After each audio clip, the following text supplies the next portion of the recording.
Oh, go ahead.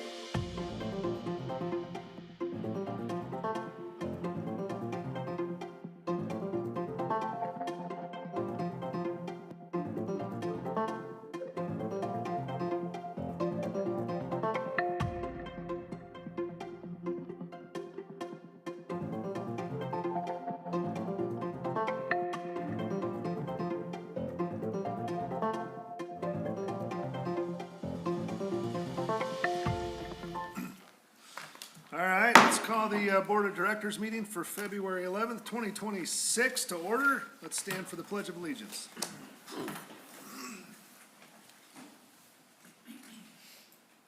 Ready, begin. Pledge allegiance to the flag of the United States of America and to the republic for which it stands, one nation, under God, indivisible, with liberty and justice for all. Denise, can we get a roll call, please? Director Walper, Here. Director Berman, Here. Director Lohmeyer, Here. Director Martinez. Here. Director Wheeler, Here. Vice Chair Johnston, Here. Chair Rydell. Here. We have a quorum. All right, welcome everyone in the audience and in the ether world. Happy to be here this evening. Denise, was the agenda properly notified? Yes. Thank you. And if I can get a motion to either approve the agenda or amend the agenda, please. Chair Rydell, I move to approve the agenda. All right, moved, Second. seconded. Any discussion? All in favor, raise your right hand or say aye. Aye. Carries. All right. On to Board of Directors reports. Director Walper. Yeah, I just want to let the community know that on KGW, we got quite a nice praise. 92% graduation rate. We were at 38 10 years ago. I don't know about you, but I'm pretty proud of that. Amen. That was just awesome. Yeah. Yeah. That's it for me. All right, thank you. Director Berman. Nothing to report, thank you. Okay, thank you. Director Lohmeyer. We have regionals for wrestling this Saturday in Malala. So if you don't have Valentine's Day plans, come watch wrestling. And then we'll have lots of kids going to state in 2 weeks. Yeah. So look out for that. That's it. Awesome, thank you. Nothing to report on my end. Anything from Director Wheeler. Not a lot, just a few sports updates. Wrestling's a good group of kids, fun to watch this year. Middle school wrestling, thanks Will for lending a helping hand at the 6th, 7th, and 8th grade levels there. They're about halfway through the season, right? And a good, solid group of young boys and girls getting after it on the mat. And then also had quite a bit of opportunity to watch the boys basketball. Pretty stark change in the program year over year. It's fun, competitive program. I mean, I don't know how many number one teams they played this year and hung with them, and then they finally got the chance to knock one off last Friday and did it against Malala, so it couldn't happen to a better group. And then I know the girls basketball, I've only caught a few of their preseason games, but it too seems like it's a growing program and getting better game by game. So a lot to be excited about for a small little old Estacada in the 4A. I think we're doing our job and kicking some butt. Take it. All right, thank you. Vice Chair Johnston. A couple things. I won't steal all your thunder, but I was able to go to the play, and I think it was very well done. And there are a lot of folks on stage dancing all together, which I don't see a lot of common dance that happens on stage in our plays. So with a daughter in dance, it was kind of cool to see. Yeah. Even she was impressed. And then we ended the semester, and I would say we've always had a good jump into the next semester, but even my sophomore said, Dad, we just got going second semester. Like, we started automatically. I have Awesome. she's like, I'm catching up. I'm already catching up. So, but, you know, just a big thanks to all the teachers, the staff at the districts that put in the extra work to make sure kids are making it to the end, and pushing those kids that are at the end for the extra work that they can do. Bus drivers we went on a LeGrand trip, first time for the middle school bus. We took a bunch of middle schoolers to the wrestle on a Saturday. And I was told that the bus driver had also done a 10-hour day the day before. So the extra work, the bus drivers, cooks, everybody's putting in place. The grounds look great. Just thanks to the district for all that they're doing. That's it. Chair? Yes. One more. Sure. On said LeGrand trip, all three, Whitney, Will, and I were there. It was LeGrand Middle School. They built a pretty killer complex that I think we, as a district, should probably look into. I think it was $11.5 million. Yes. Had 3 basketball courts that were some really awesome. 3/4 inch rubber coated flooring. It was very comfortable to be on all day as an old person. And they had 2 wrestling mats set up. They had drop down batting. I mean, all this fun stuff. But the more important thing is they had, I think it was their middle school science wing, 2 stories, good bathrooms, elevator to get up and down. I mean, I think Brandon said that he talked to one of the LeGrand people, and they said they did it without a bond somehow.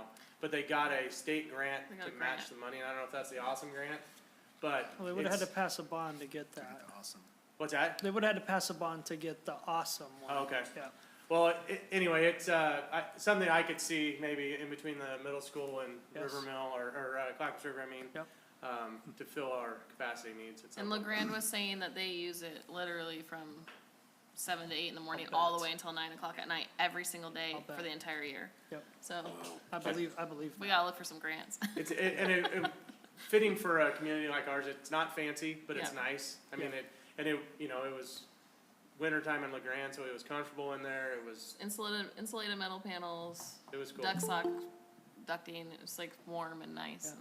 and felt good. So, You know, this is all during my. Yeah, this is all on yours. my- Yeah, this okay. counts on your, Also, this counts on your. No, I'm joking. was it one more for Will? His son was the only kid that beat the LeGrand kid on the lineup, so Nice job. go Parker. sorry, Will. No, I Don't was make me joking. bang this but, gavel, I'll do it. I did want to call out 2 things. One is I gave our high school wrestling coach a hard time because I was parking, and it was, what time did I get here? 6 p.m., 5:45? And there was no dew on the windows. And it's because when I went in, the Yes. dehumidifier is working well and pulling all the moisture out, which is awesome to see. So I know that group's thankful.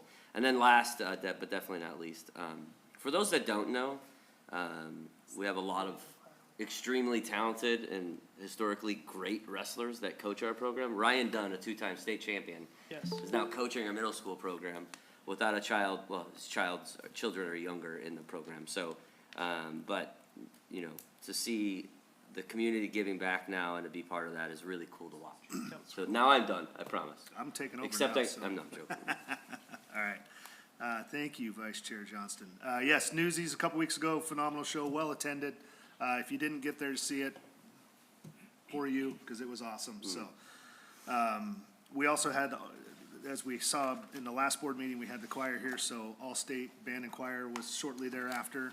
And again, just to reiterate, the concert choir was asked to actually perform at the Oregon Music Educators Annual Conference, which is a huge, I don't think we've ever had a choir do that. No. And they represented exceedingly well, so it was fun to see.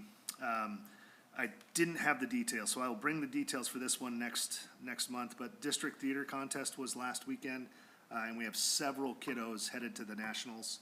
But I want to make sure that we do justice to those, so I will bring that later. And then, this is early, but get it on your calendar. Well, don't get it on your calendars because I don't have the date handy, but in May, spring play that'll be going on, Radium Girls, which is an awesome show. So if you aren't familiar with it, there is a movie out there. I can't necessarily recommend it because I don't remember the rating, but it is out there if you want to watch it. But excited for that. A little departure from the comedies that we've done the last few years. It's more of a serious play, but excited about it. And I'll stop there. Ben, do you want to add anything on that? No? Okay. So we're really excited about that building, okay? We took videos of it. I know I got the videos. All right, thank you. We already asked Joe, he said no. All right, so we'll move on to district reports, and Maggie and Danny are up first. Come on down.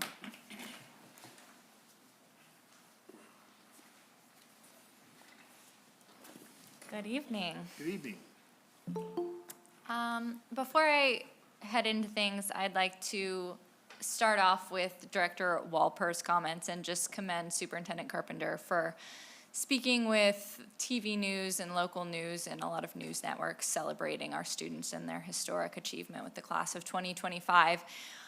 To be on that large of a stage sharing our achievements is a wonderful thing, and Superintendent Carpenter represents our district very well, and it was a pleasure to be able to spread that news across the state. So really proud of our kids and our representation at the state level. Some of our projects that are in progress right now, this is hot off the press, but we will be having a CTE open house in May. This will be an opportunity for our community to tour and see some of the great work that our CTE programs are accomplishing. It will also be an opportunity for our incoming 9th graders, so our current 8th graders, and some of our other students to see what a CTE program looks like and what their participation in CTE programs could be like. So in preparation for that, we'll be doing some video highlights of our CTE programs. We'll be interviewing kids about the great work that they are accomplishing in CTE classes and putting that out in the community just so folks can see the great things that our kids are accomplishing from automotive to agriculture across the board. We'll also be featuring that and opening an invite to the entire community for that open house in our next community mailer. That community mailer will be hitting mailboxes right around spring break, so just like the last magazine that you got, we're excited to get started on our next mailer.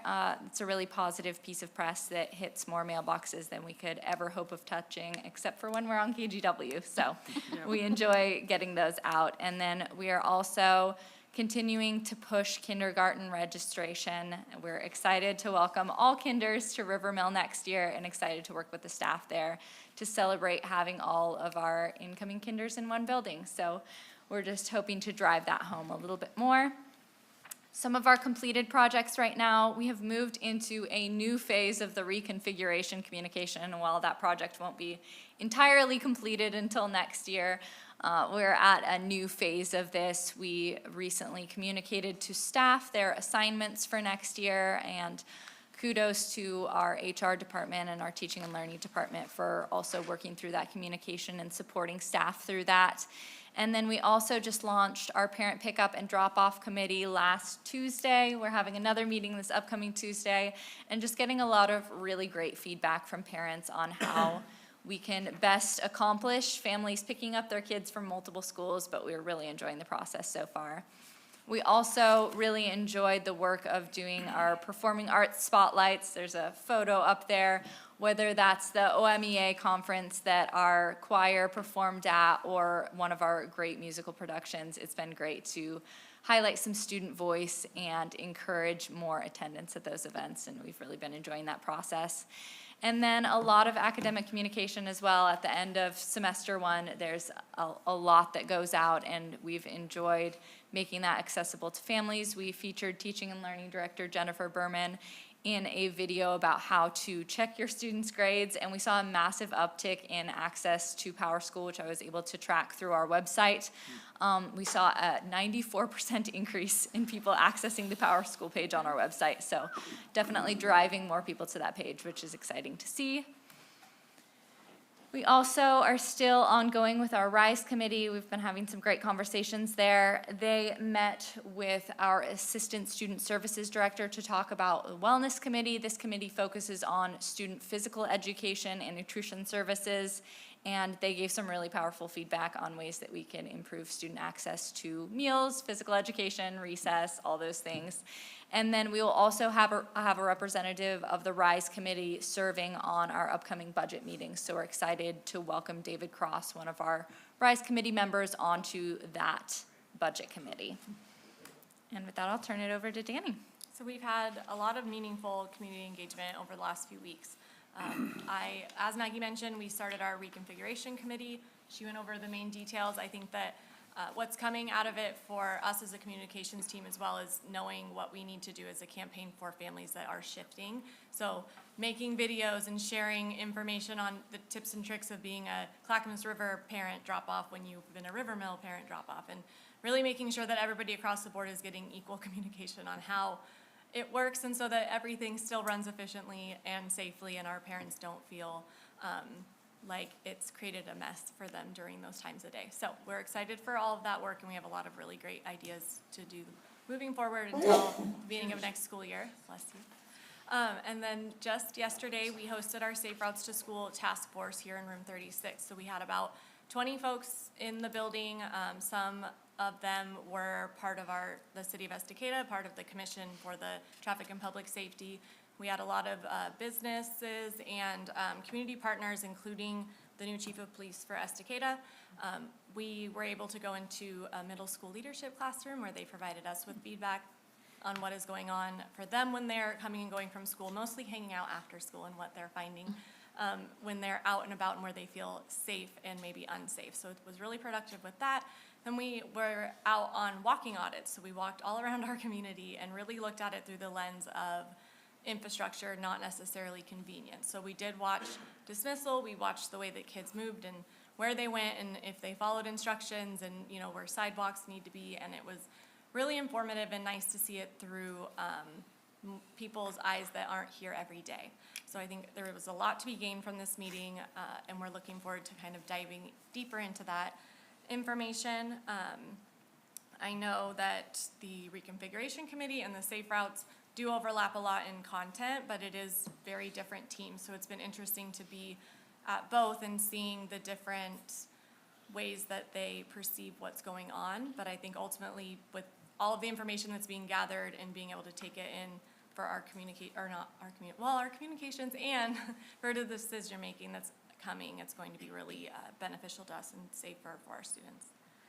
And then it is Mental Health Awareness Week, so we as a team in the communications department have been helping our staff and students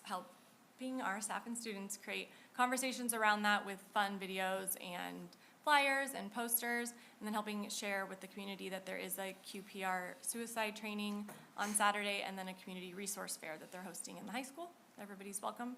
The training starts at 10, the resource fair is 12 to 4, so anybody is welcome to join, and we're hopeful that they have a good group of folks show up.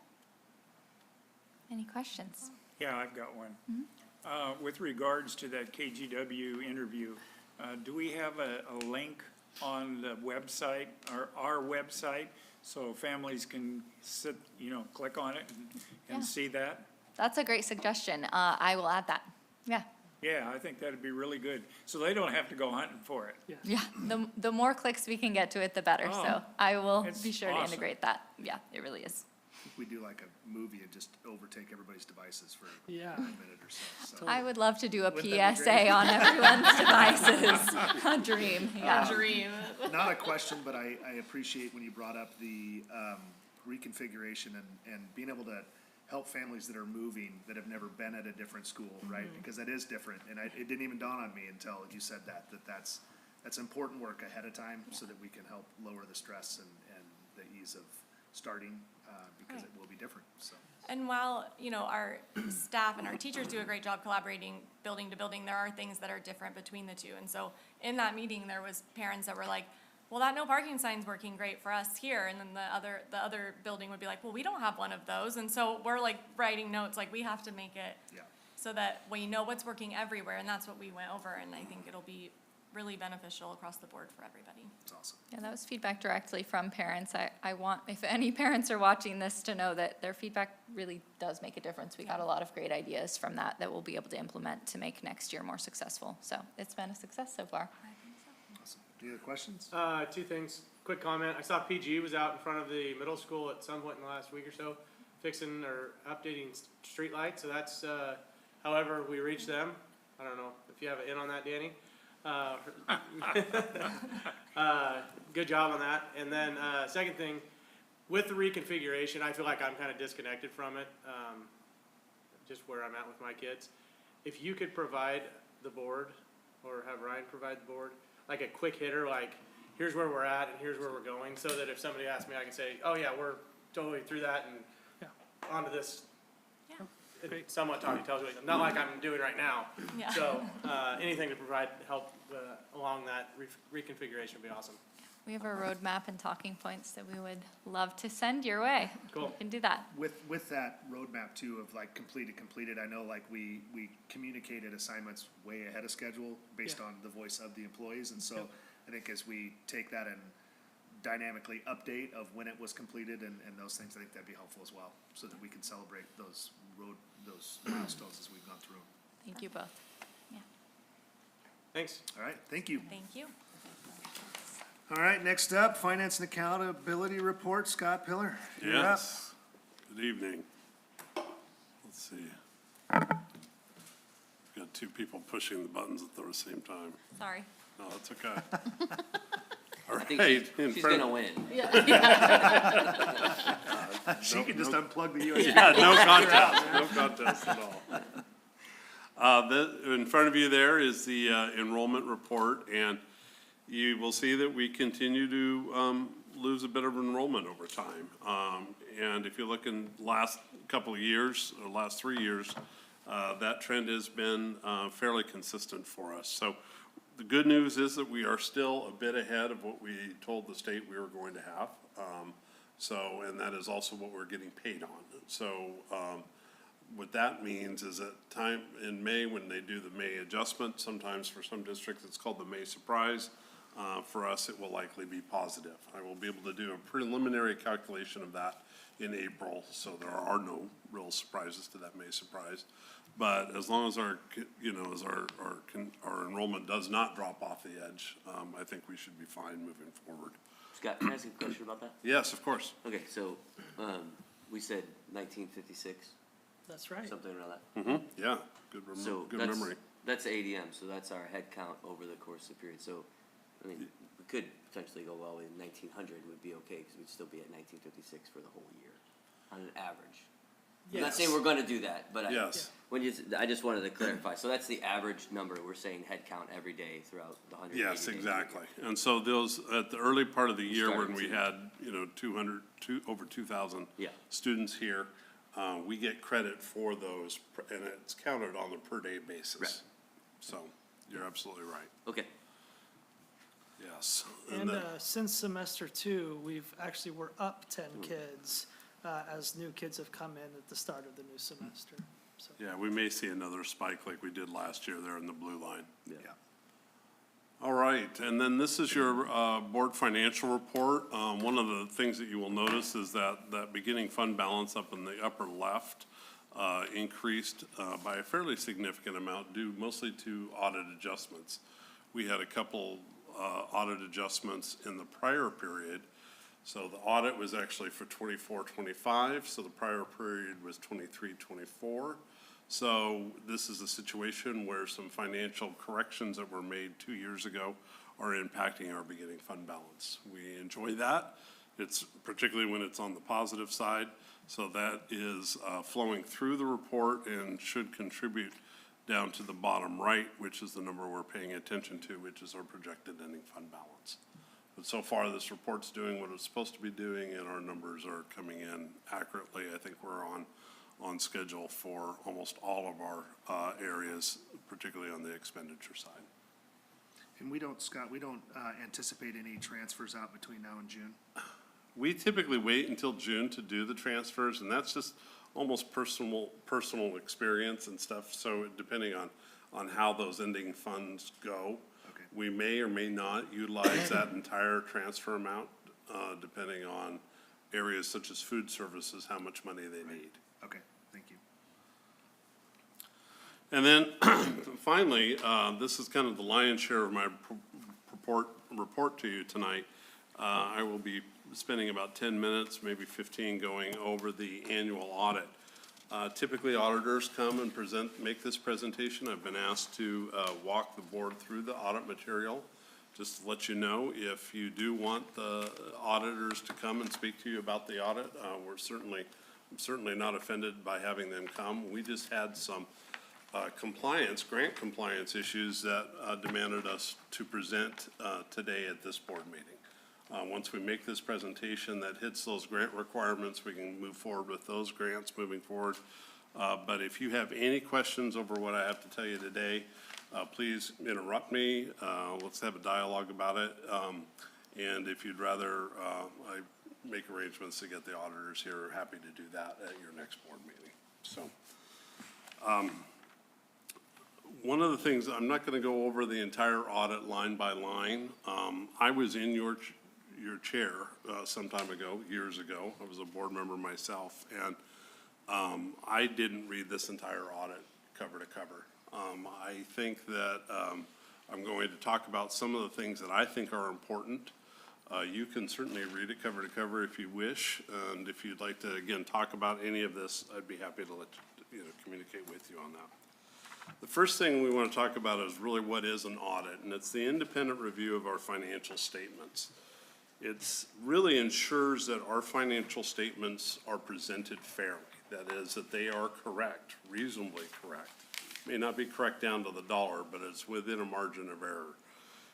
It also confirms that we are in compliance with all the required standards. We have a number of standards for the grants that we participate in, the federal grants, plus a standard that's called a GASB proclamation, which is a Governmental Accounting Standards Board. We won't go into that, but they have about well over 100 proclamations that governments such as school districts have to model their financial statements around.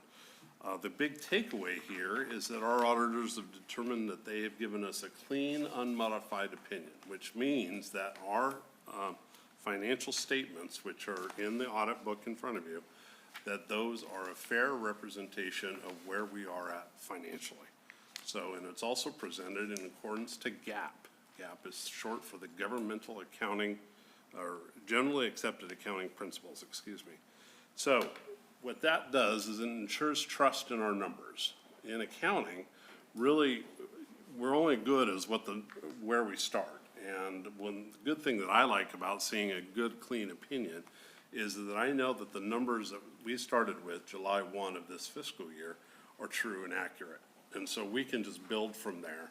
And as long as we keep the ship running straight, we're in good shape. All right. So the highlighted lines here, and I know that the slide is small, the highlighted areas here are what I'm going to just briefly touch base about. So you can maybe circle this on your audit report in your hand. This is the table of contents. This is what I think is probably the most important. These are the most important parts of this particular audit. This is where you can glean some good information. You can find out how the fiscal team is doing in terms of maintaining internal controls. You can also get a good idea, if you know where to look, as to our net position, which is our balance sheet, as well as our income statement. So you can get some good financial information to see how we are doing financially as a district.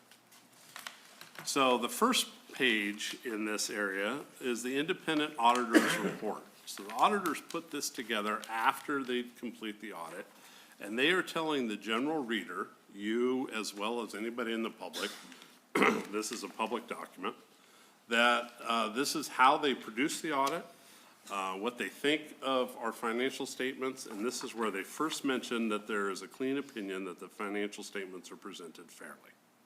So this is, and it's a few pages, and some of it's fairly boilerplate for them, but this all says that we're good and tight with the auditors. The next section, which is starting on page 4, is one of my favorite sections. This is called the MD&A, and it's short for the Management Discussion and Analysis. And this is where myself and my staff put together a report which summarizes what the audit says. Okay, so it summarizes the entire year. It talks a little bit about trends. It talks about some of the things that you should be looking at, some of the concerns that we have as management. Essentially, it's about 10 pages which summarizes the entire audit. So if you read nothing about the audit, read the MD&A, and then you'll have a pretty decent idea about it, about some of the things in there. One of the areas that I would encourage you to look at is page 4F. that's one of my favorite charts, and it gives you kind of an idea. It's almost a combination. If you're a business person, you may be used to looking at a balance sheet, or you may be used to looking at an income statement. This, in a way, kind of combines the two of those. The top part is really your income statement, and that is your statement of activities. This talks about the general revenues that we've received through the year, as well as the general expenses through the year. So I've highlighted some lines. Mostly you can see that the property taxes for the year have gone up, 432,000 over last year. And the state school fund, we almost had 1.9, almost $2 million more last year, or in the year under audit, as we did the year prior. So our revenues were up $2 million. But look at those expenses. You can see that our expenses, mostly in the area of instruction, increased by $3.6 million. Okay, so this particular chart highlights the issue that we're facing right now. Yes, our revenue is going up, but our expenses are going up faster. Now recall that this is last year, right? So this is last year. Ryan and I have talked about this happening in this year as well. We're projected that our expenditures are increasing faster than our revenue. All of these things, 2 years in a row when you're in this situation, require us to really start putting the brakes on and making sure that we start right-sizing our expenditures to our revenue.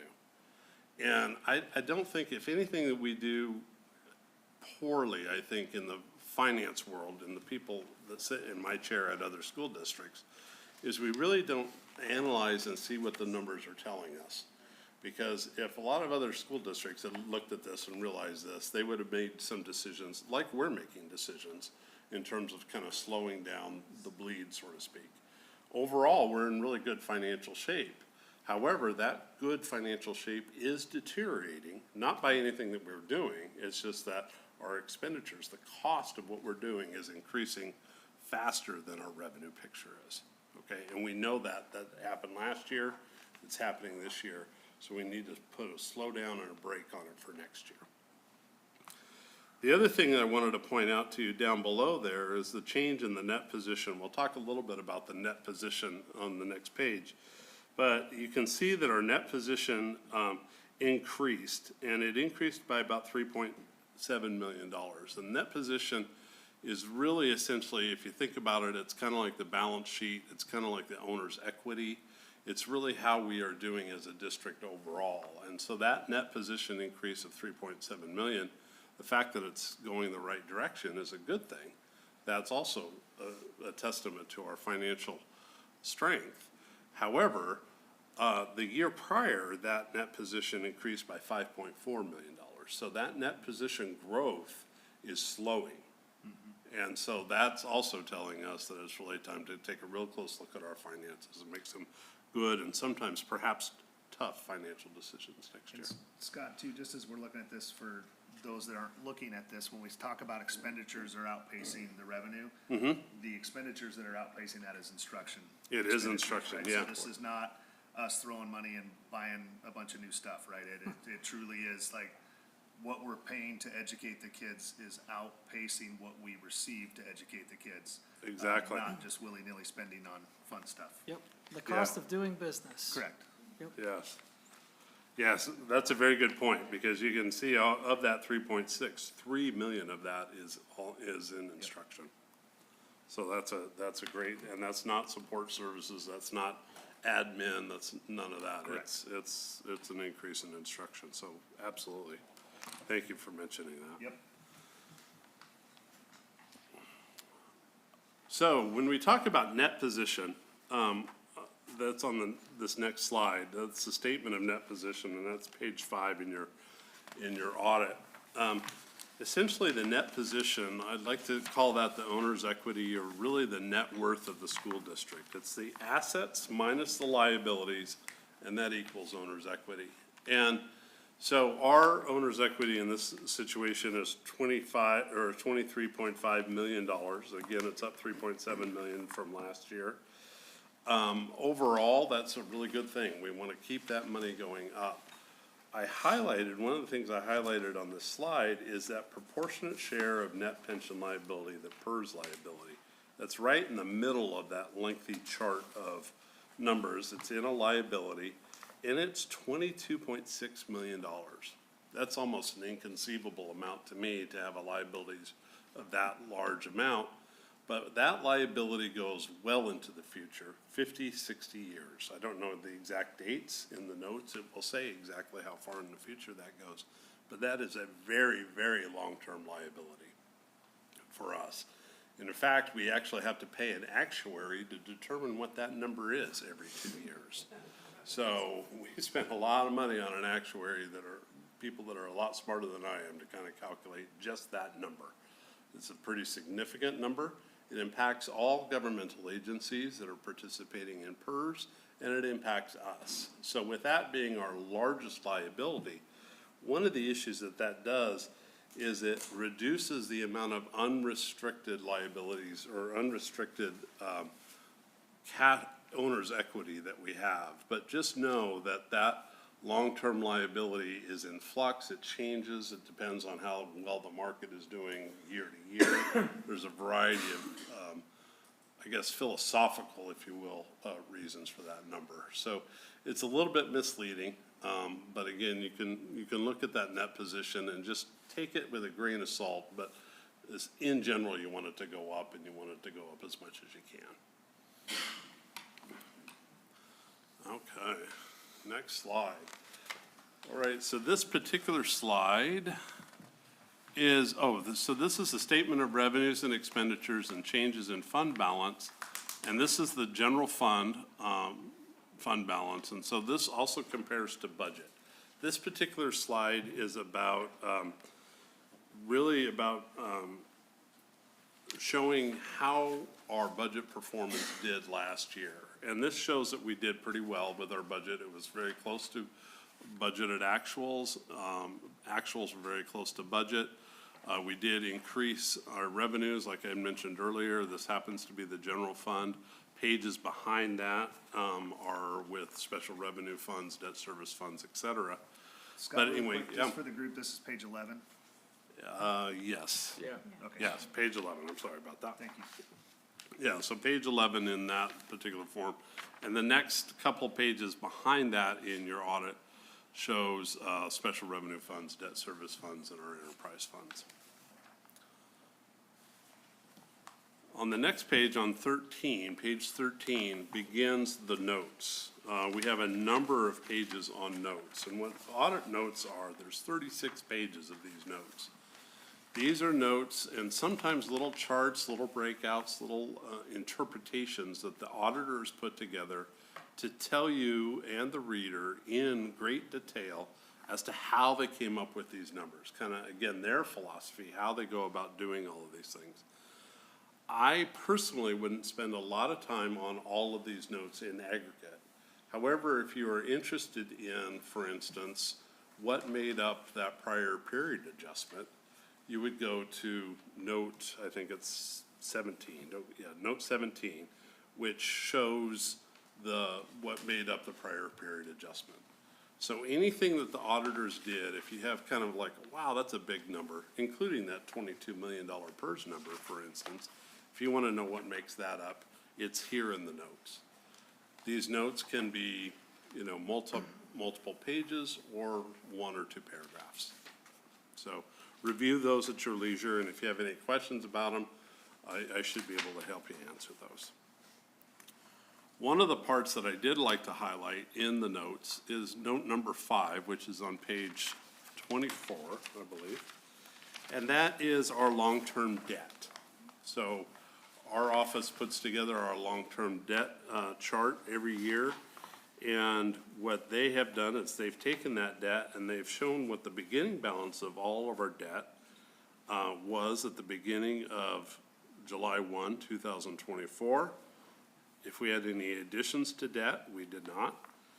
The payments and redemptions, so we paid off portions of our debt. And then what was outstanding at the end of the year. Now you can see here that the general obligation bonds, obviously those general obligations bonds fell off the books, so we're no longer paying for those. that current portion, that last column, is exactly what we are expected to pay off on our debt this year, so in the current year. So you can see last year we had about a payment of overall $4.0 million. And this year, that number for debt is going to be $1.5 million. Now, that doesn't help our budget much because those gold bonds are paid with revenues that we get from taxpayers. So essentially, the taxpayers are the ones that are seeing this savings.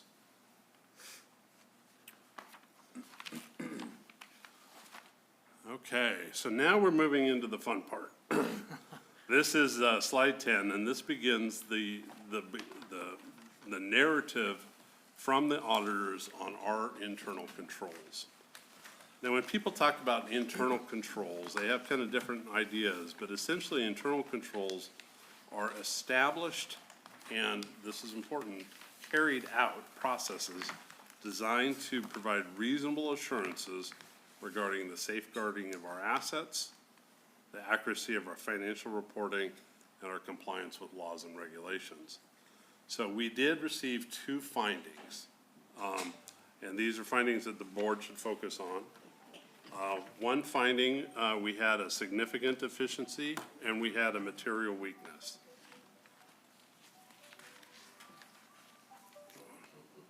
I don't know why probably done Take it talking. away, yeah. Yeah, done talking. So You're we're not done. talking. You're not done, just keep. Yeah, I'm done now that we're talking about the dings.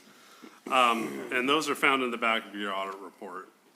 So the very first material weakness, the only material weakness we had, was a similar material weakness that we had last year in the prior year audit. And that was essentially around what I would consider an improper closing.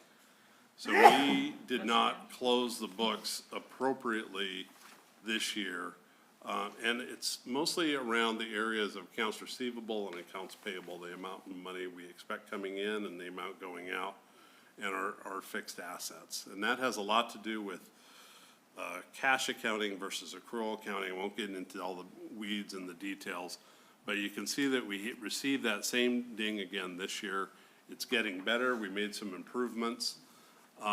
And then you can see the views of responsible officials down there.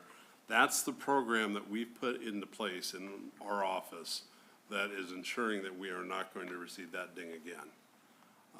I take these dings very personally, and I do not like them. I do not like seeing a single ding on any of my audits. And so when we received this, it was a little bit frustrating, but we are committed to using this as a learning opportunity and fixing it moving forward. So that's what that particular one is. And then the next one, we had a significant deficiency, and this had to do with food services in terms of making food services claims every month. Interestingly enough, we have already fixed this problem before we even knew that we had a problem. So in July, our standard operating procedure is to have 2 people look at the food services claims, one signing off on the other's work and filing that appropriately. We just found that particular process was not occurring consistently in the year-end audit. So we've considered this one fixed. Again, we have mentioned our views of responsible officials and have filed the paperwork to declaring our corrective action plan. On that, Scott. Yes. As we've already resolved it, which I appreciate, this deficiency did not result in a loss of funds. No. No money disappeared. No right? money disappeared on It either was- of those. Okay. This is just simply, when you're dealing with federal funds, the level of standards in terms of watching where that money flows and proving that other people have watched it is a lot higher. It's called a single audit. We receive a single audit every single year. It's a focus on one of our 3 major federal programs. This one happens to be food services again, and we just missed the signature page. We couldn't produce it, and so we got a ding for it. Got it. Yes. Are there any, that's all I have for, oh, excuse me, I actually have one more slide for you, I forgot. And then finally, you get a letter every year, the auditors write you a letter to the board of directors. I've included a copy there for you. And it's essentially, it reiterates the fact that, you had a clean opinion, or we had a clean opinion in terms of our audit. It talks a little bit about the relationship that they had with us, whether we played well in the sandbox with the auditors. And then it also talks about some of the GASBs, some of the other proclamations that are coming down the pike relating to financial reporting and some of the work that we have to do in our office around fixed assets. So that is your letter from the auditors. One question. Sure. On the, page 3, towards the top, it's difficulties encountered. Uh-huh. It says that the difficulties in completing audit due to changes the general ledger after the final audit, so can you give Yes. us just a little bit of information around that? Yes. So when we had our audit scheduled, we were expecting the auditors, initially we were expecting the auditors to come into our office and do some work. We called that field work. And they were expected to show on Monday, and nobody showed up. And we weren't getting any emails on Monday or Tuesday. And then we learned that the field work was actually not gonna happen. It was gonna happen virtually. And so during that particular period of time, as we were sending corrections, or as we were seeing corrections in our general ledger, we create what's called a trial balance. Right. They take that trial balance and they put it into their computer. And then as we need to make adjustments to it, we have two ways of communicating those adjustments to them. We either send them the general journal entry that we wrote and said, here, you put that into your trial balance too, so both of our books are matching. Or we send them an updated trial balance, the whole thing, so they can just move that whole file into their thing. And we weren't hearing from them when they were here, and so I just made the decision to send them another trial balance as we were making corrections down the way, simply because it didn't feel like we had started, and we weren't, so anyway, that's why they were getting extra trial balances. It was my call. I made the decision, instead of sending them 10 journal entries, I sent them a couple of updated trial balances. Okay. And it was the wrong call, apparently. Again, didn't create any losses, no money No disappeared. losses at all. I It was just wanna just make sure that comes the out clearly. the communication of how we present the information. And that's, part of that is just me. I haven't worked with this auditing firm. Or I've worked with the firm, but I haven't worked with the particular auditor. So it's general preference. You can see that we didn't have any disagreements. Yeah. Verbal disagreements. Been there, done that. Emotional maybe, but. Yeah. Okay. Anyway, that's it. Are there any questions, though, about the audit, or any concerns that you might have, or things that we should be looking at in the future? I just have a quick question. Sure, of course. Just your experience working with the group, and overall, obviously, we found stuff, which is great. We can find stuff we can fix. Yeah. That's great. That is good. That's positive. But just your experience working with this group in this year, Mm-hmm.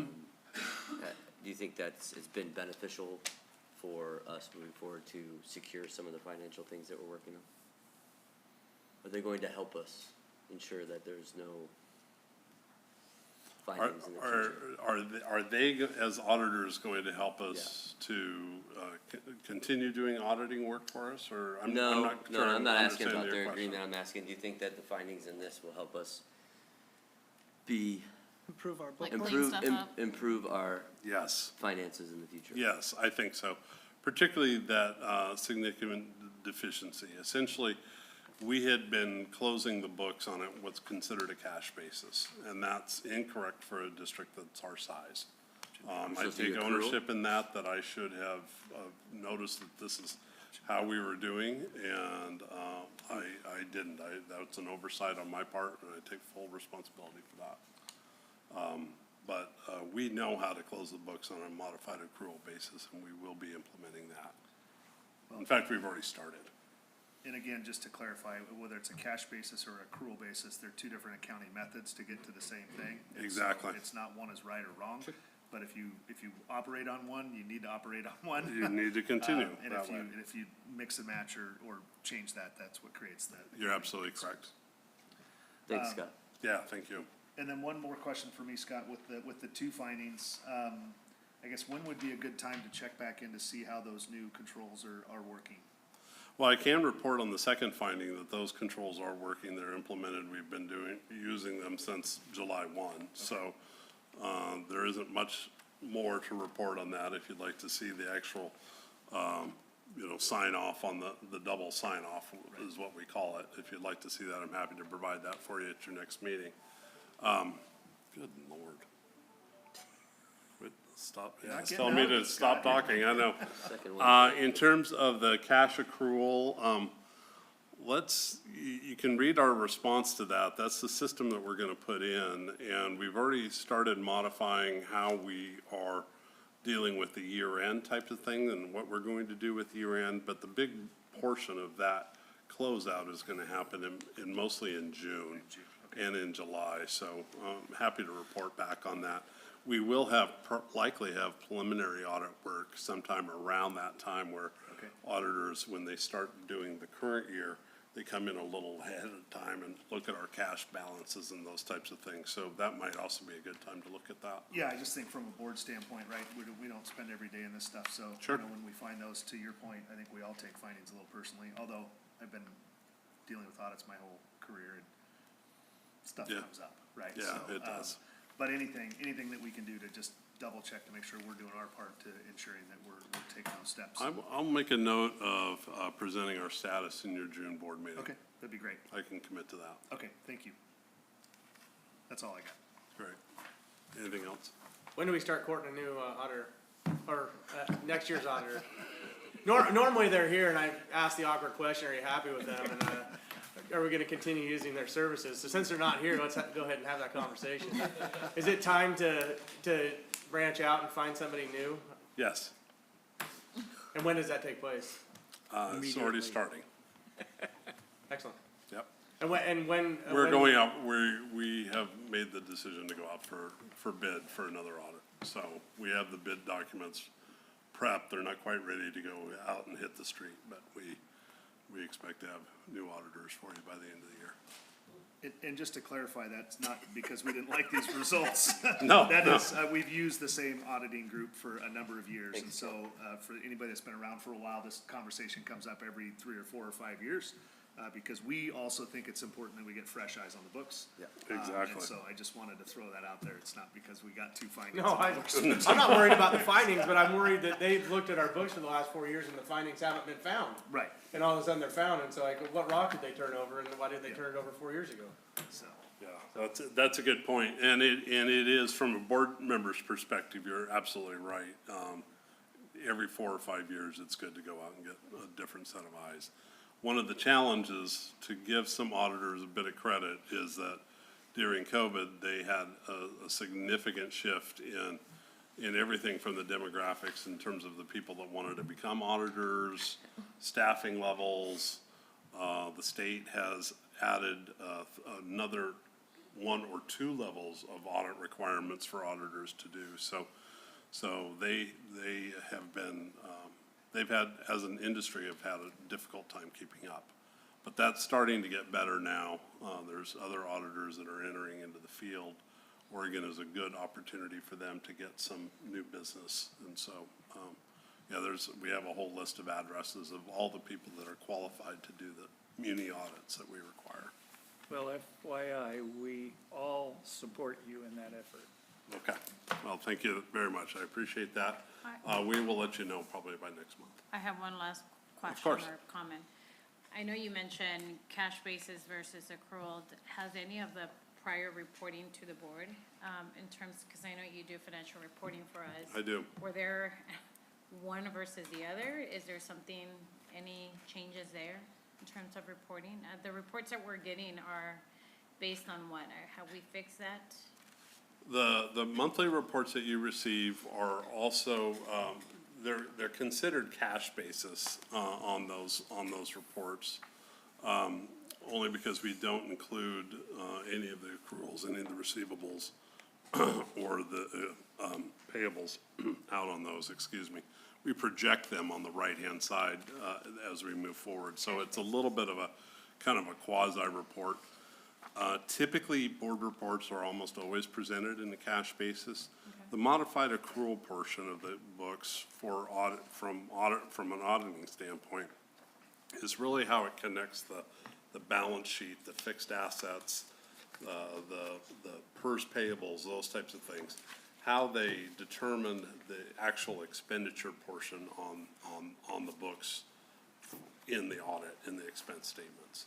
So like, for instance, if you ran the expense statement on, today in our books, our expenses would be a little bit less than what the auditors are saying our expenses are, because they have to make an adjusting journal entry to close out the books every year, which is what we have not been recording appropriately. So it's really essentially, that finding was based on a couple of journal entries that we just didn't record appropriately. Okay. But it's how they tie that together. I know I'm not explaining it particularly clearly, No, but but I it's understand. it's a challenge. Okay. But your board reports are, they're presented the same way every year. At least the ones that I'm presenting to you. I don't know what you got before I got here. Okay. Okay, thank you. All right. All right, on to item E, Superintendent's report. As soon as we get the. I don't know what's happening with that, though. That's okay. And while that's getting queued up, a couple of things. First of all, I just want to state that in my 8 years in this district, that was the best audit report that I have heard in terms of detail and knowledge, which again is just an example of the talent that we're collecting here in this district. And I also want to just state for the record that while I appreciate Scott's ownership of all of these things, it's important to remember that this is his first year here, and so those were somebody else's books and recordings and those types of things as well. But I just appreciate his ownership in the process and his ability to fix these things as soon as possible so that we can remain fiscally healthy, as well as continue to gain and earn trust from our community whose funds we use to educate their children. So thank you for that. Nice job. I also want to give a special thank you to Director Berman. About a week ago, Director Berman and a couple of his teammates and I and John Simpson took a tour around Rivermill Elementary School and Clackamas River Elementary School to take a look at our lighting situation. Thankfully, through seismic grant funds, we've been able to retrofit Rivermill Elementary School for the most part with LED efficient lighting. But the middle school, Estacada High School, and Clackamas River Elementary School still has the old school lighting. And this is a problem for us, an urgent problem for us, because at the beginning of the year we realized or were communicated with that they no longer even make the old tube lighting that electrifies all three of our major buildings for education. And so we're aggressively developing plans so that we can find the proper lighting so that we can continue education. We believe we've got about 2 months of stock in the back to keep our light bulbs replaced, but we are urgently working through that and using capital construction plans to aggressively develop that. But Director Berman is an expert in the industry, has the ability to help us determine where we can get the best deals in order for us to do this in an economically efficient process. And so I wanted to thank Director Berman for the time and notify the board that we are aggressively working on the improvement of lighting, utilizing our construction excise tax funds and other capital construction issues. While we get moving along here, and I know that at some point the PowerPoint is going to come up, but one of the things I just really want to highlight today is we just completed semester 1, and we are now completing or getting started with semester 2 inside our organization. And is the PowerPoint connected to that? It's just about ready. Okay, perfect. And so my intention, I'm going to keep my superintendent report short today, and you're welcome. But at the same time, I know we've got a lot of other presentations to go through, but my intention is just to share with the board how we're doing after semester one academically, as well as how that aligns to our mission, vision, and values and strategic plans to let you and the community know where we're at in the process. There we go. We got it. Yay. Good job. And I'm going to skip through some of these. And so just really quickly, I'm going to share with you 3 different aspects from our strategic plan pillar and a very brief and quick update. And obviously the words are small, and we'll make sure that the board has a more specific breakdown of these things, as our academic outcomes are the most important responsibility of all of us.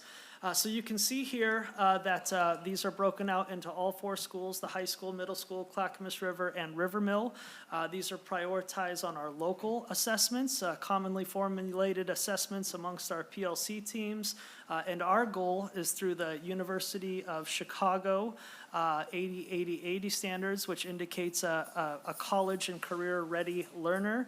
And so we want our students to at least be passing 80% of their essential learning standards, attend 80% of school or more, and turn in 80% or more of their homework and their work assigned by teachers. And this is how we traditionally flag students who need interventions, as well as celebrate those who need opportunities for enrichment.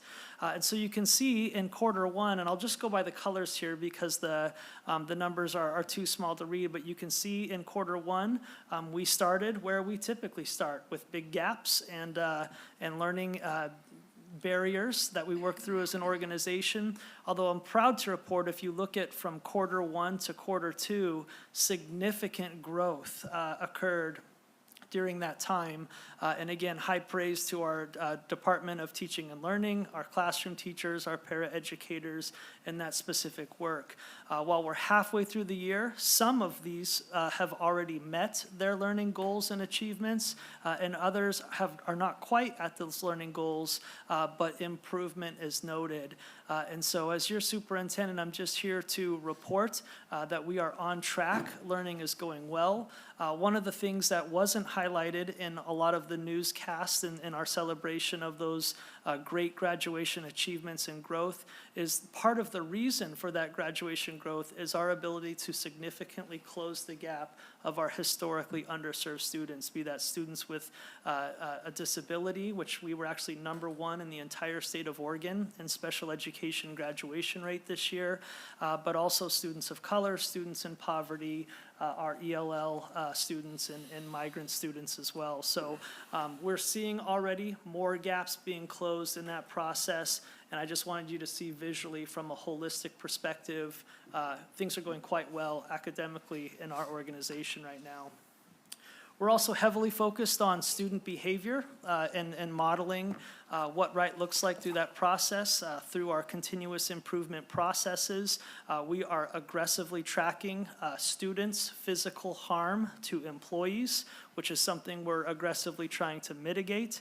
We're also looking at our attendance rates to make sure that we're engaging all students and working through social work to remove barriers to get students.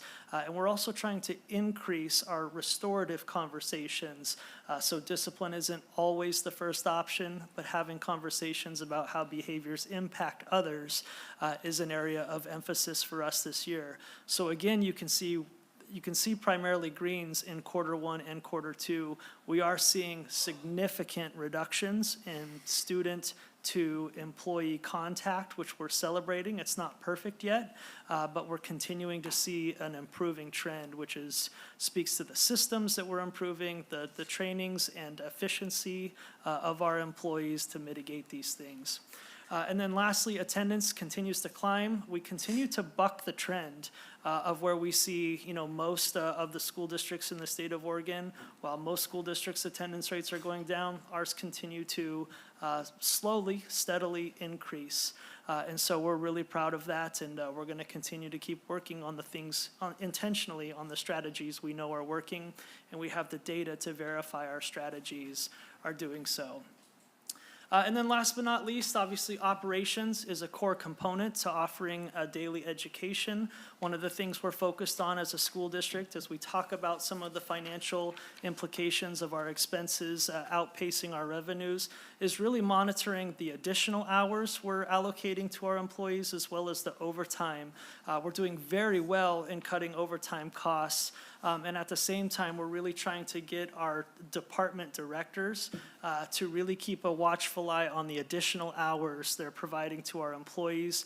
In the top area there, you can see that transportation has seen significant improvement in those additional hours, as has our technology department, and that's going well. I also just want to point out, there's a couple more things I wanted to point out which I think are important.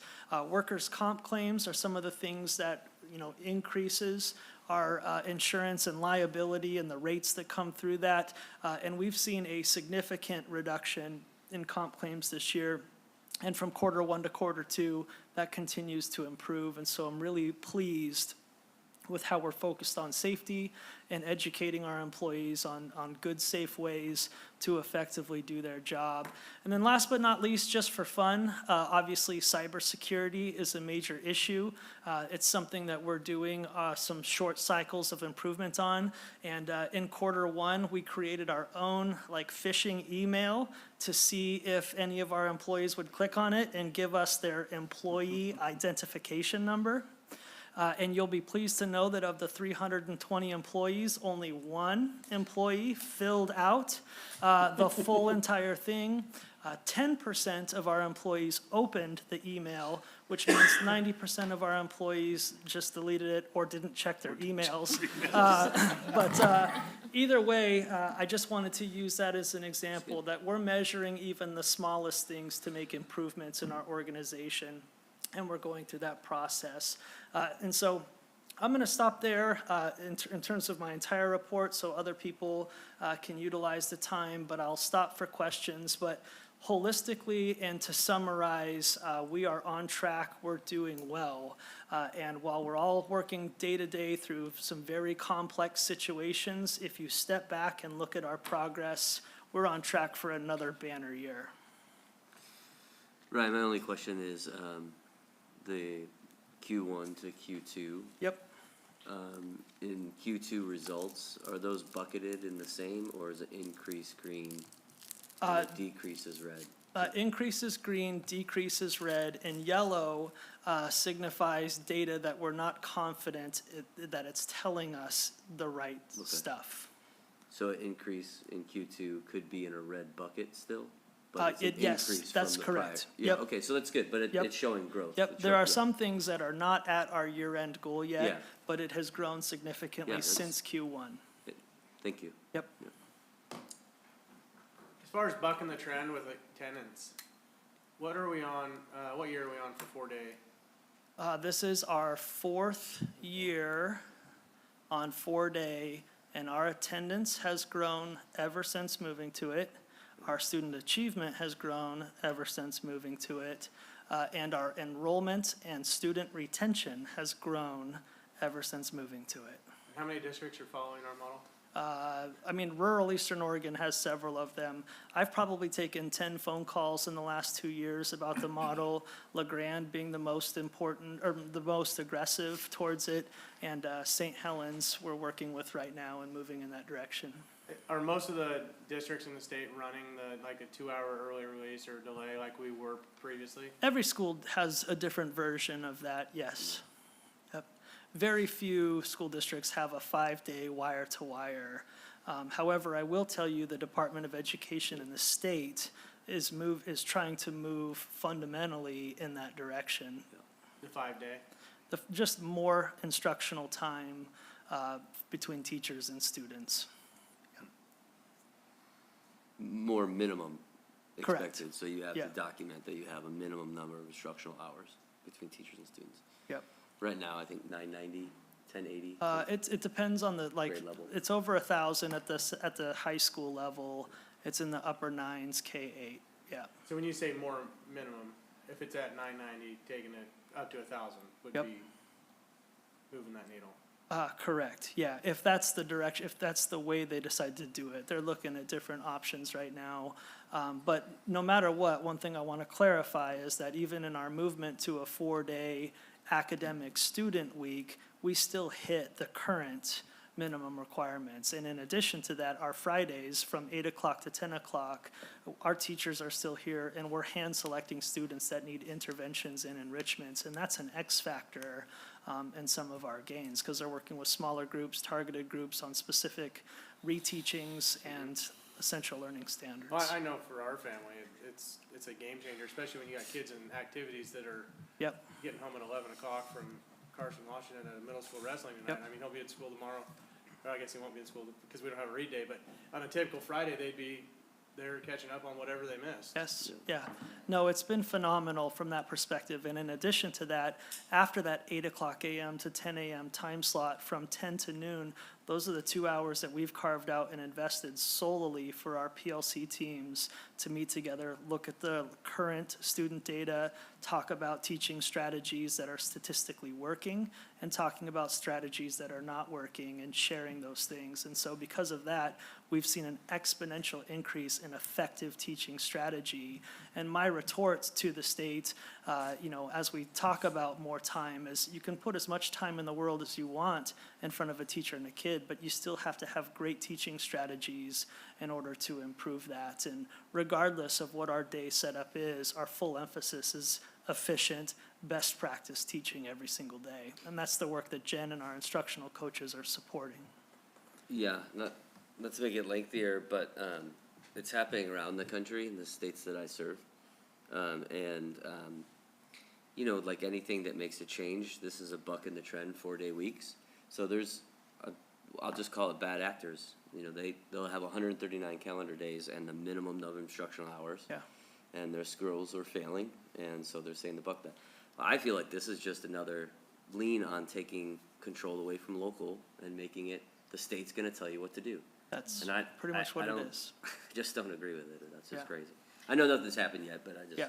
And unlike Ben, whose kids are motivated to go on Friday, my kids hate Fridays so much. That's like their free day that Yeah. I'm like, if you don't get your stuff done, you're going on Friday. Yeah, And the yeah. punishment of going to school on a Friday now Yes. is enough to just No. keep them in track. It's real, and as Vice Chair Johnston regularly talks about the popularity and growth of parent choice. And in states across the country, including ones that Vice Chair Johnston serves, that's a growing trend. And Oregon at some point is going to have to address that piece of it to account for declining enrollment.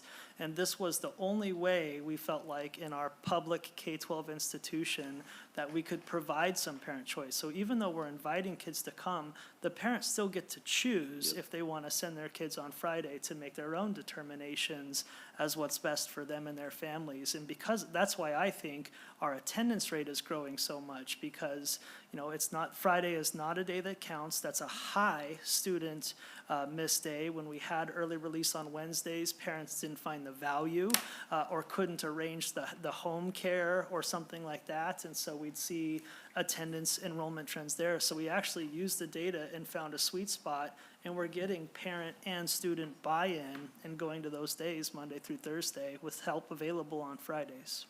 Well, and I would also say when we talk about seat hours, read days don't count on our seat hours. They do not. So, Yeah.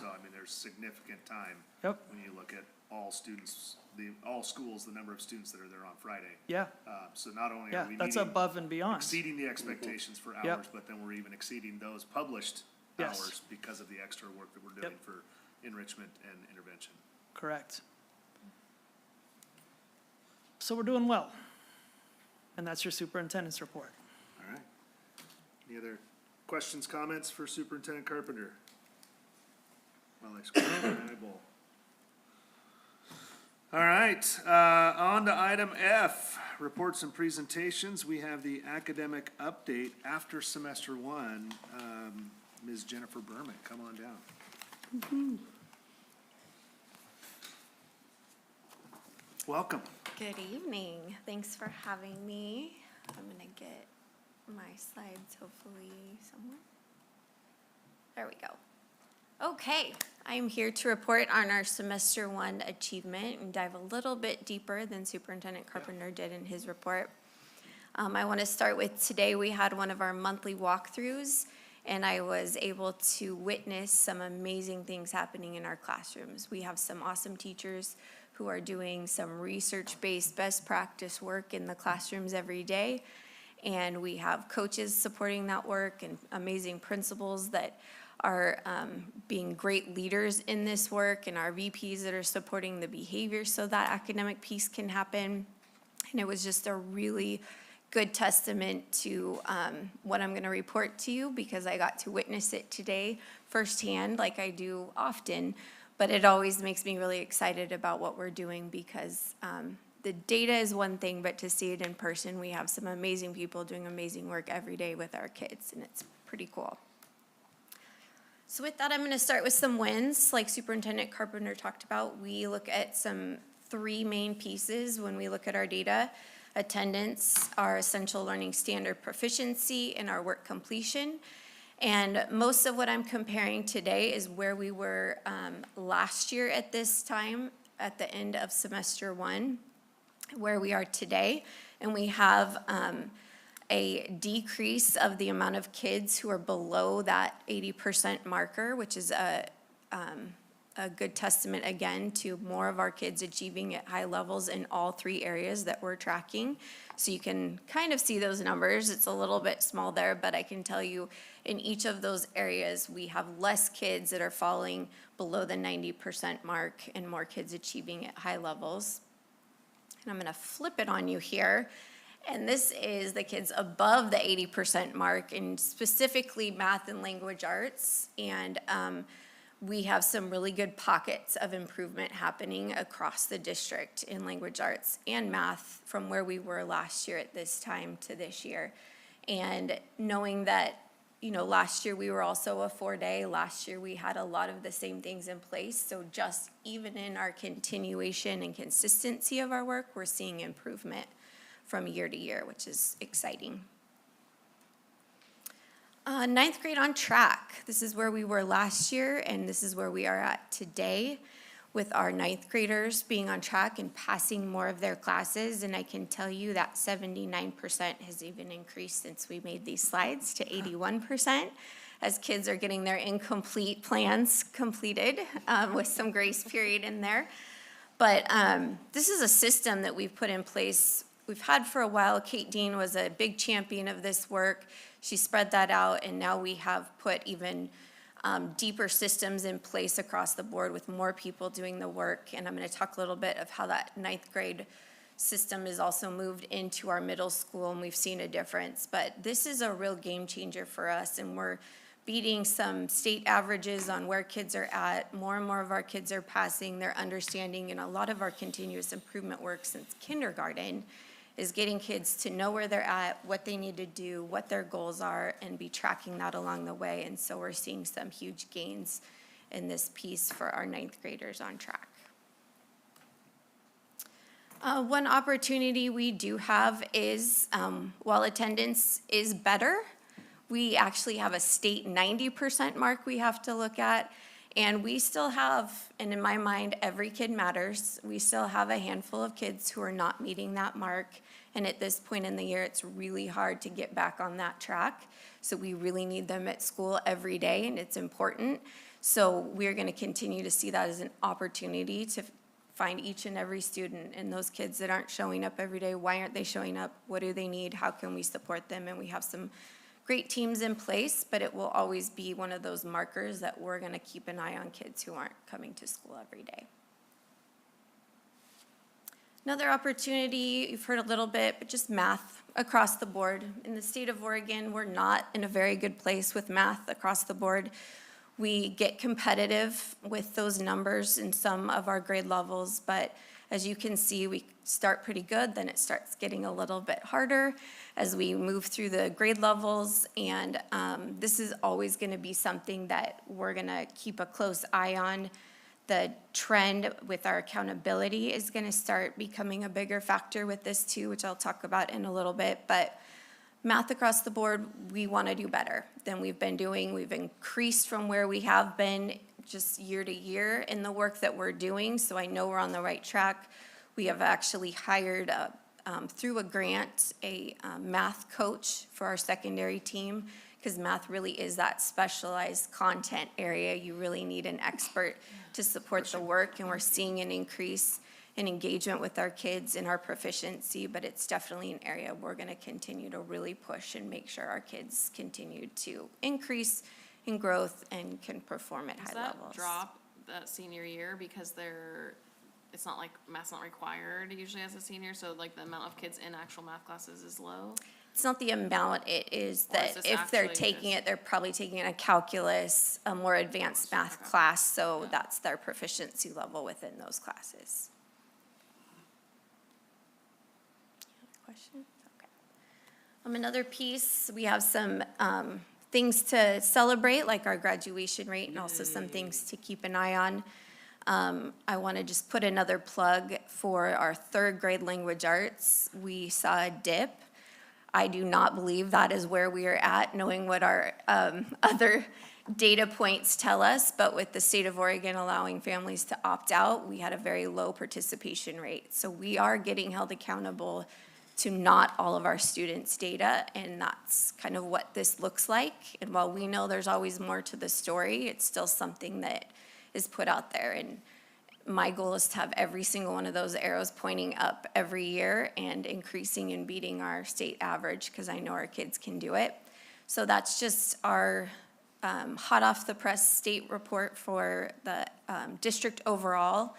And we will have the by building state reports on our website as well. Does this include Summit in it as well? Yes, this one does. When you go by school, it is specific to it.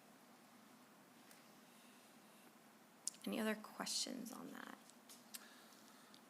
One, not really a question, but a comment, but looking for clarification or confirmation. If you go back to the ninth grade on track, and this has been a conversation we've had for a number of years, and so even the 68% is significantly better than it was. But I think Yeah. as many on the board remember, as we've made improvements at the middle school, right, there was a significant gap, and so it was really on the high school then to take a 40% on track freshman year and push the graduation rate. So the reason I bring this up is because we look at high school graduation rate, and oftentimes you look at the high school, and the reality is it is a K-12 journey that is driving that number. And I think this is a prime example of that, is that kids are coming in and in their freshman year being closer to on track than they have been historically, which then bumps that graduation rate, because we know if they're on track, they graduate at a higher rate. So not a question, but I just think, again, another way to show that those results, and while the news story is about high school graduation, it is a K-12 journey. Yes. That could not be Well said. completed without Yep. that, so.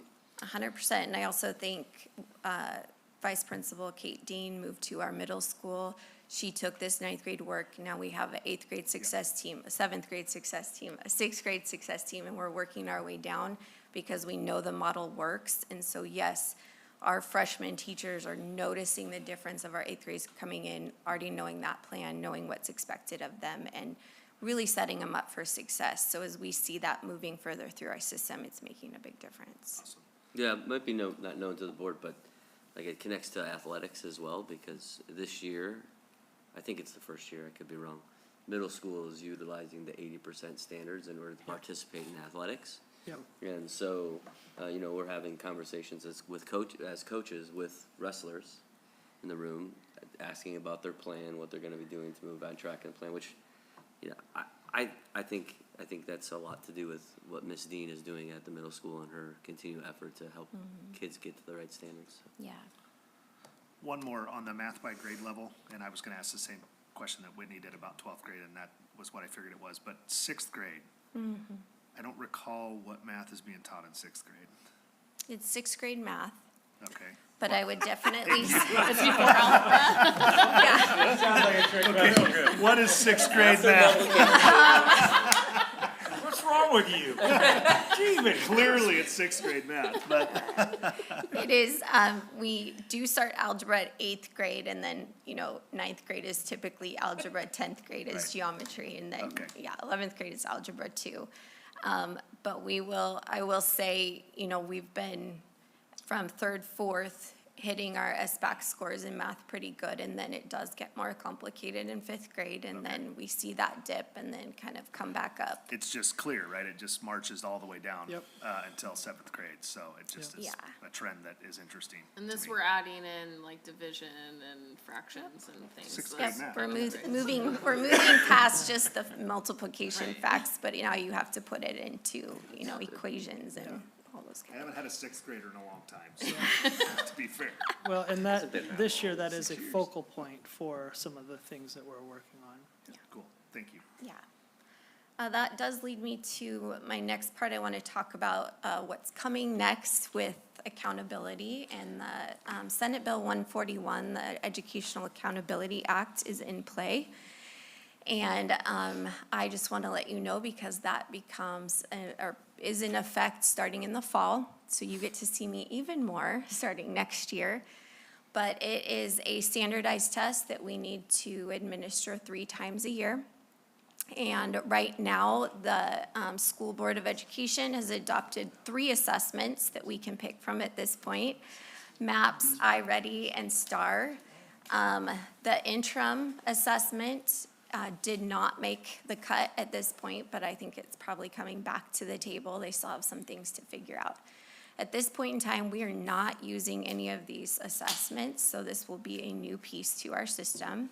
We are using the interim assessment, the free one, that did not get approved at this point, and so we will make a shift when that final decision is made.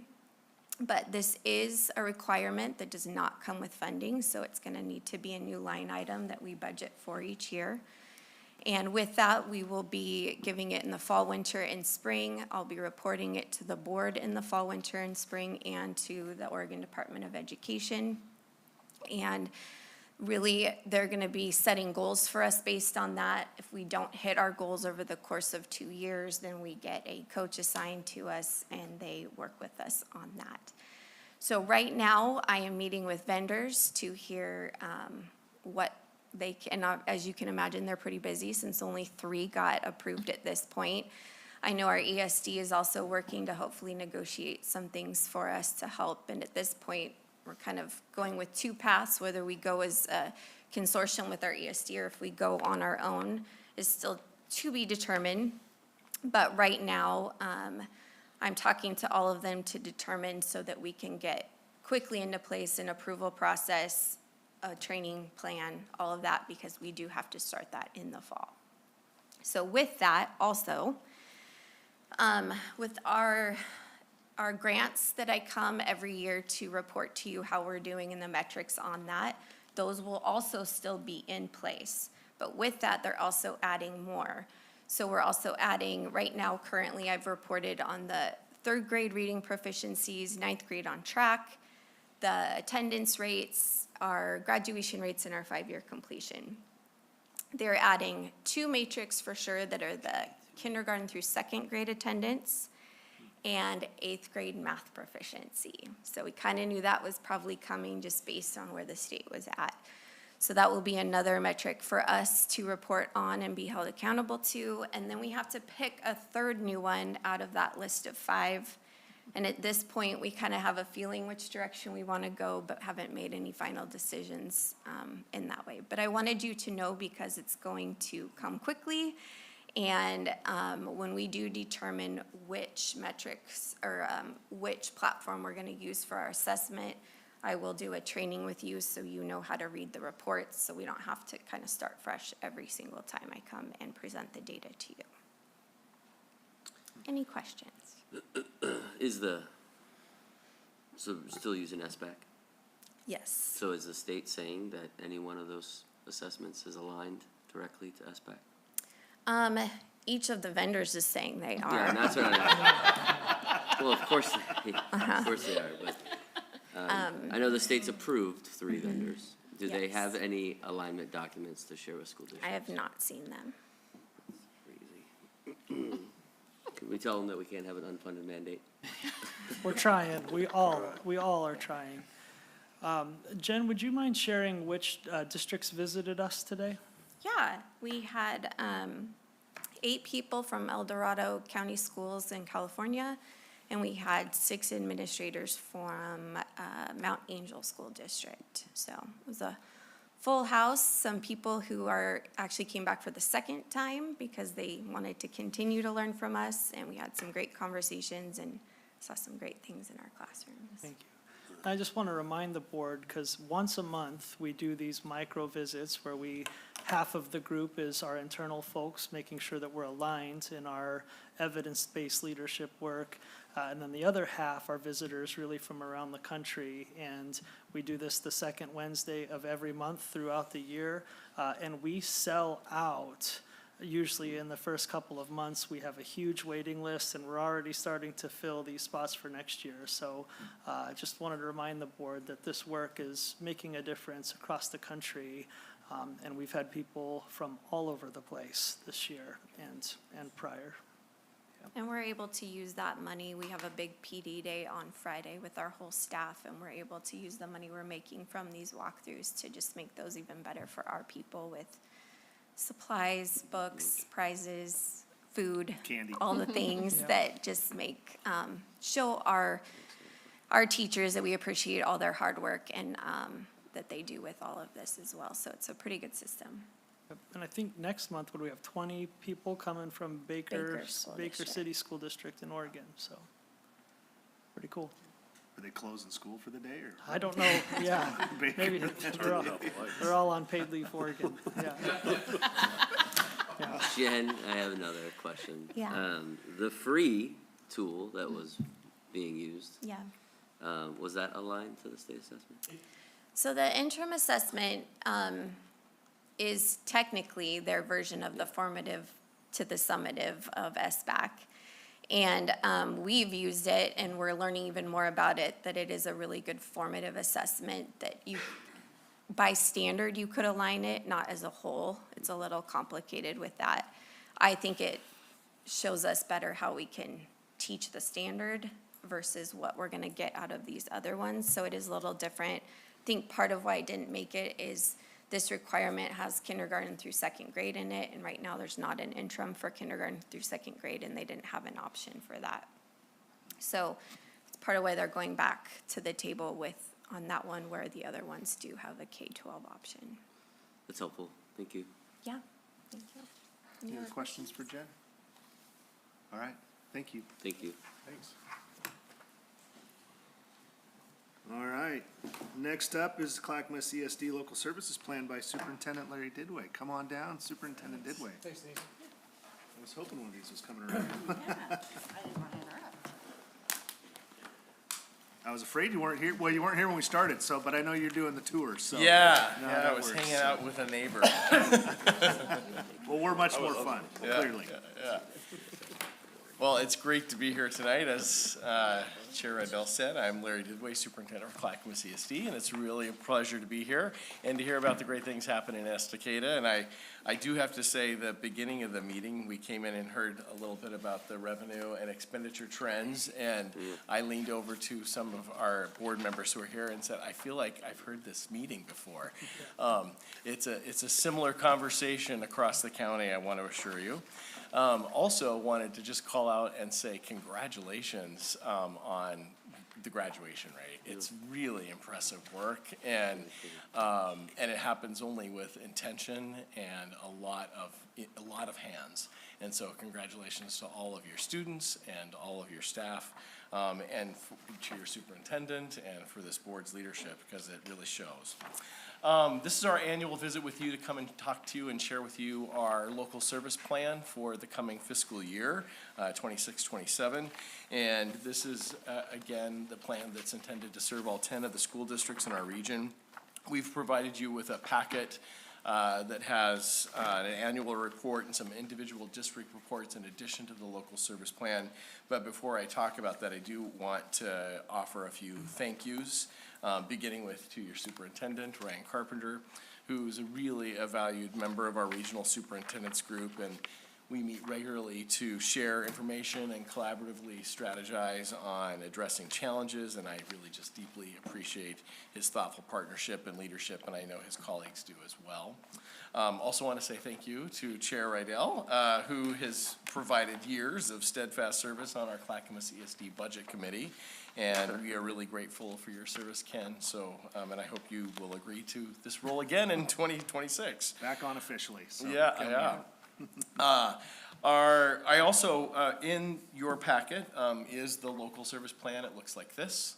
And if you want to open up to pages 10 and 11, you can see our local service plan calls out several Estacada School District professionals who are meeting regularly with their job-alike regional colleagues and advisory groups that are facilitated by Clackamas ESD. And we really appreciate their work and their commitment to the collaboratively coming together with their peers from across the county. And then, of course, we just missed January, which was Board Recognition Month, but we do want to express our appreciation for your volunteer service and your leadership and your dedication on behalf of the youth in this community and public education, not just in January, but of course all year long. And as a gesture of our thanks, we did bring a set of note cards featuring student work from our 2025 ESD Regional Art Show. So first conversation is about, the three documents we brought, like, as I said, only one of them is for your review and approval, the other just are information and for background. But the first document I do want to talk about is the key one, the 26-27 Clackamas Education Service District Local Service Plan. That is something that is required by law to be developed annually. And it is intended to share with you information about how we are planning to serve our region in the coming fiscal year. Our district advisory teams that we called out on page 10 and 11 start that process with providing input on the plan development. And then when we have the plan developed, we have our regional superintendents and then our ESD board approve it before it comes to you and your other school boards for approval. It reflects a very productive partnership between Clackamas ESD and the school districts we serve. It offers a whole comprehensive review of those services, but we've broken it into chunks a little differently this year, beginning with just explaining the resolution services, which are paid for with state school fund dollars that come to the ESD based on the enrollment in our region. And those are about mainly some special education programs, technology and data, teaching and learning, and legislative advocacy support, as well as direct revenue that comes back to you that you can use for ESD services of your choice. And then the other section is about contracts and grant services. And those are paid for by a whole multitude of different funding sources that are state and federal, and sometimes direct contracts with a district or a consortium of districts that's wanting something that we develop to meet that need. That includes mainly the areas of all of our early learning programs, our student support services, and many special education technology and teaching and learning services. And again, the LSP has been approved by our Chief Administrators Council, which includes all 10 of our county school superintendents and the president of Clackamas Community College and our Clackamas ESD Board of Directors, and it's here for your review, and then I think you have it as an action item later in your agenda. So also, we brought a Estacada School District 24-25 fiscal year review. And that is something that we also provided in your print packet, a copy of every other school districts as well, just for your information. But it does reflect more than $2.85 million of total services to Estacada School District, and that's about $20,000 more than last year, and more than $706,000 in revenue funneled directly back to you, which was about equal to last year. Vibrant partnerships are reflected there, providing early learning support services, providing special education services to some students with very complex needs, supporting improvements and enhancements to curriculum and instruction, especially in the areas of literacy, math, STEM, and CTE. support for school nurses, counselors, and paraprofessionals, and help addressing students' mental and behavioral health needs, and a whole range of data and technology support. So we hope that the format of that report gives you more context about the ways Estacada School District and Clackamas CSD are working together to serve students, educators, and families, and we'd welcome your feedback if there is anything in that report that would be more useful to you. And then the last document is our annual report that looks like this. It's called Helping Hands. And that covers roughly the period about fall 2024 through fall of 2025. And it's just data and storytelling to provide more information about what Clackamas CSD does and the impact that we have in our region. And we would hope that this is also useful to you, and we'd really welcome your feedback, especially if you have something that you would like to see featured in future reports. And with that, I'll pause to see if you have any questions. Question, not a question, comment first. Yeah. Just loved all the, the photos and then called out where they're from. Everybody's looking through, right? See. Yeah. So they're utilized here. How else do the kids know that they have their information in a packet like this? In the they do. Yeah. Yeah. Okay. Yeah. They're informed then. They're informed that their photos in here. Yeah, sure. Their well, art? She just left, retired, but Shirley Skidmore, our communications director, does. Yeah, send okay. them, yeah. I do have a question, and this came back, I asked this question a few years ago with Superintendent Rupley. But, when, I appreciate having everybody's reports, because it's nice to see what other people utilize and don't. So as I look through there, it looks like there's Estacada for sure, but maybe several other districts that are underutilizers of the consortium funds. And so I don't know, do you guys do an internal audit to see, are there other services that need to be offered? Or can we change that in a different way? You're laughing, I'm assuming you do. Yeah, I don't know if I would call it an audit, but we have a lot of conversation, especially at the superintendent level, where we've really tried to peel apart and talk a lot about where we have collective needs and where there are emerging needs. We represent, one of the great things about Clackamas County is it really represents the state of Oregon in a microcosm. And so you have districts with really different contexts. That list of resolution services used to be quite long, and we've pared it down to a pretty tight number. And there's a little bit of shifting that happens, but I think we're pretty responsive to actual needs. So within that process, and you don't have to give us, we don't need to know how the sausage is made, right? Because that's your guys' thing. But I'm assuming then you guys are meeting, the ESD's meeting with superintendents, how are we doing? What would you like to see? But I also know as a microcosm of the state, right? If we're going up against the North Clackamas for what should be offered, we're this big. And so just want to understand, or not understand, but just make sure that process is happening so that, the smaller districts within the county don't get forgotten. And it's probably a good place to give a little credit to your superintendent, who, one of the recent changes that we did add into the local service plan for resolution services was advocacy at the state level. And that was something that Superintendent Carpenter really argued for a few years. It took a few years before we got the rest of folks to sign on. And we're hoping that we have a positive experience from that and that continues. But that's an example. Yes. Yeah. Okay.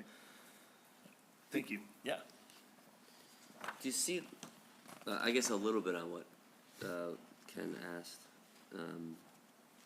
do you see the services, I consider Ryan a little bit visionary in a sense where he's kind of bucking some systems, right? And not a 4-day week, other things are, is there a way throughout the year that we can make sure that we're adjusting how we're utilizing services so that the menu can change as we need certain things throughout the year? It depends. Okay. Yeah, so for example, in technology, there are some things that when you sign on, you're actually signing on for 3 years. Yeah, And- okay. Yeah, but, and you can't get out of it earlier, or you're breaking the lease. Sure. But in other ways, we can be a lot more dynamic, especially in the areas of teaching and learning, professional learning. Sometimes even we've had people pull out and then come back in, for example, early intervention evaluations, and that would be an example where we've had mid-year streams, and we would do our best. And I guess that, our middle name is Service, and Sure. we take the call, and we will do it if we can. Yeah. Cool. That's helpful. Thank you. Yeah. Any other Sorry. questions? Sorry, we stole questions. All right. I think that's it. All right. Thanks, Well, Larry. thank you very Appreciate much. you. We appreciate the partnership. Thank Yes, you. thank you. Thank you. And we'll see you Oh, come budget season. Did you mention your board members that were with you? Oh, Oh, yes. I thank you. Thank you. Sorry about that. And behind me, I have 2 board members with me tonight. John Iman, our vice chair, and Len Mills, board member. Yeah. Thanks for Nice coming. to see you guys. Yeah, thank Good to you. see you. And you have all come for many years too, so it's Yeah. great to see the consistency, and we really appreciate your service as well. Thank you. All right. That goes on to item J, discussion none. However, we need to make an amendment to the agenda because we do not have Yeah. an item to approve the Clackamas CSD local services plan on there. So I know it's a little out of order, but I'd like to add item K, which would be to approve the Clackamas CSD local service plan as presented. If everybody's good with that. Yes, Do we need a motion Thank in a you. second on that? Do we need a motion Sure, to a add it to the second on that. agenda? you do need a Yeah. second. Okay. All right, so I move to add item K, I can't do that. Somebody Yeah. else has to do that. I'd like to I move to add item K as the approval of the Clackamas Service ESD Local service. local service plan. I'll second. All in favor? Raise your right hand or say aye. Aye. Motion carries. All right.